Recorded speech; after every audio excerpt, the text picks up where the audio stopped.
You have just finished a long day. Sweat is sticking to your neck. Your hair is greasy. Your clothes smell unpleasant. What is the first thing that comes to your mind? Probably rushing straight into the bathroom, turning on the faucet, running hot water, then standing under it for about 10 minutes. Sounds completely normal. But imagine this. You wake up one morning 50,000 years ago. No bathroom, no shower, no shampoo, no soap, no towel. Not even a mirror to know how dirty your face is. So what did prehistoric humans do? Did they bathe? Or did they simply spend their entire lives smelling bad? It sounds funny, but the answer is far more interesting. Because prehistoric humans really did bathe, and in many cases, they may have bathed more often than some modern people. The first thing we need to understand is that our ancestors did not live among concrete. They lived in nature.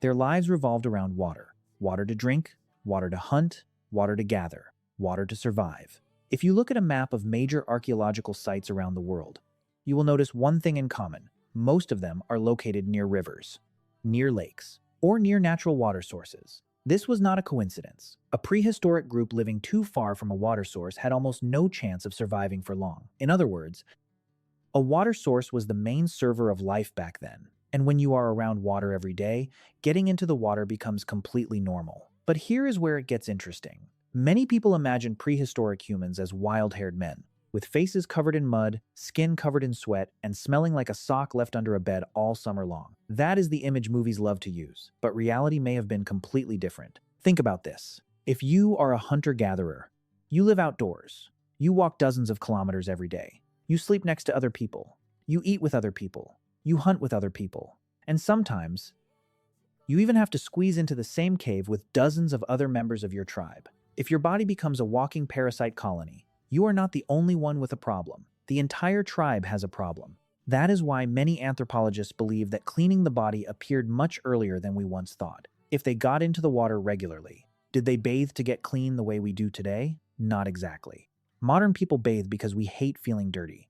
Prehistoric humans bathed because they were afraid of dying. That sounds a little extreme, but it makes perfect sense. Imagine you have just spent hours chasing an antelope. The temperature outside is very high. Your body is as hot as a phone that has been gaming continuously for 3 hours. If you do not cool down, you could collapse from exhaustion. A cool river at that moment is not just a place to bathe.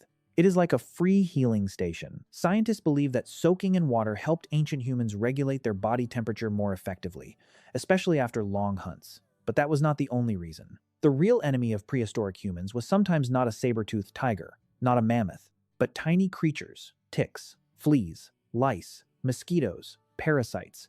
These things cling to the skin, hide in the hair, crawl into clothing made from animal hides, and cause countless illnesses.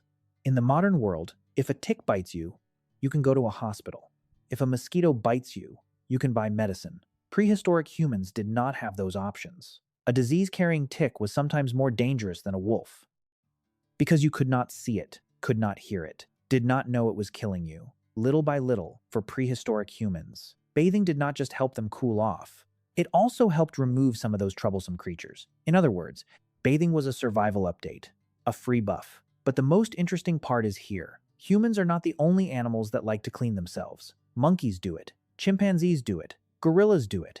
Many birds do it as well. They spend hours grooming, removing parasites, cleaning each other's bodies. At first glance, it is just a hygiene activity, but it is actually a social activity as well. A prehistoric version of social media. No Facebook, no TikTok, no Instagram. Just a monkey sitting there picking lice off you. And somehow, that makes two individuals become closer. Scientists call this social grooming, social body care. What is interesting is that our ancestors may have done the same thing. Think about it. You have just returned from a hunt. You sit beside the fire. A member of the tribe starts removing ticks from your hair. It does not sound very romantic, but at that time, it was almost the prehistoric version of sitting down for coffee with your best friend. It created trust, created connections, created a sense of belonging to the same group. And in a world full of predators, that bond was sometimes more important than a weapon. But the story gets even stranger, because bathing was not only related to health, it was also related to love. Today we use perfume, body wash, shampoo, all kinds of scented products, but our ancestors did not have those things. What they had was natural body odor. And natural body odor contains a lot of information. It reveals health status, reveals the immune system. It may even reveal reproductive potential. Some modern studies suggest that humans tend to be attracted to scents associated with immune systems different from their own. It sounds strange, but from an evolutionary perspective, that helps produce healthier offspring. In other words, for tens of thousands of years, our brains have quietly been reading biological data from body odor without needing any app to help. And that is when another question appears. If body odor is that important, did prehistoric humans want to remove it completely? Probably not. They were not trying to smell like lavender. They were simply trying not to become a walking parasite nest. Those are two completely different goals. As humans began living in larger groups, appearance also started to become important. A healthy person usually had better skin, fewer parasites, fewer illnesses. That unintentionally became a signal to the entire tribe. If you looked clean, there was a good chance you were healthy. If you were healthy, there was a good chance you were a reliable teammate. If you were a reliable teammate, your chances of survival would be higher. Imagine two hunters. One is healthy, clean skin, few parasites. The other is covered in lice, covered in ticks, covered in infections. If you had to choose one person to go mammoth hunting with, who would you choose? That is not discrimination. That is survival. The human brain is constantly looking for signs of health in other people, and this still exists today. The only difference is that instead of looking for ticks in someone's hair, we look at social media profile pictures.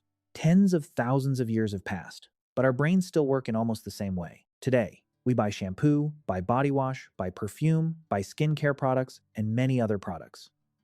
An industry worth hundreds of billions of dollars has been built around a very ancient idea that a clean appearance makes other people judge you more positively. Of course, no one is hunting mammoths anymore, but the cave brain is still there. It has simply changed battlefields, from the tribe, to school, to the workplace, to social media, and perhaps that is the most interesting part.